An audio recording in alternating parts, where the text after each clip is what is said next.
Dia memang jadi shiver tau. Macam wah. Memang you can feel the heart is pounding lah.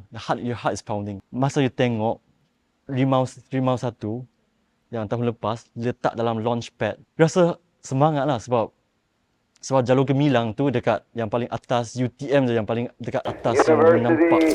Technology Malaysia, attempting to be the second team from Malaysia to compete internationally. And we're launching in 5, 4, 3, 2, 1. We lift off. Bit of a wobble as it came off the rail. I can see it. We're trying to keep an eye on it, it's tracking it. It's gone into that beautiful blue sky. Are you still seeing it? Oh, there's an event. There you go. Oh, look at you.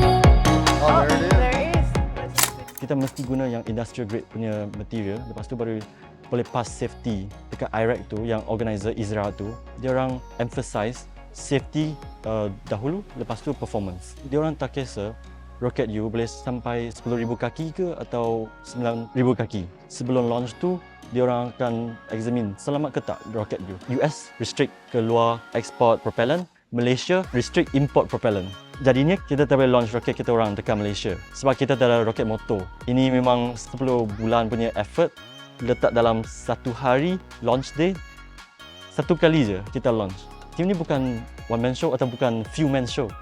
Team ni memang rely on member.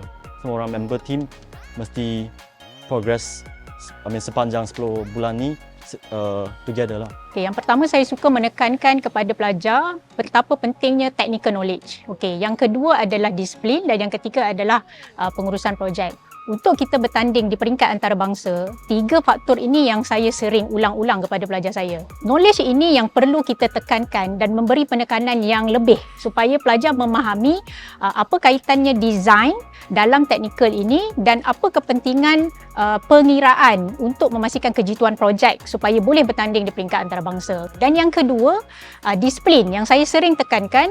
Kenapa? Sekiranya pelajar tersebut menyertai apa-apa jua pertandingan, terutama dalam projek roket ini, mereka perlu faham bermula daripada reka bentuk, safety factor yang perlu diambil kira dalam proses design itu sendiri. Dalam pertandingan ini, pelajar mesti memastikan penyertaan perlu disubmit mengikut kumpulan komponen wajib hadir sehingga ke akhir proses penyertaan 9 ketua mesti wajib menyertai dan perlu hadir ke tempat pertandingan.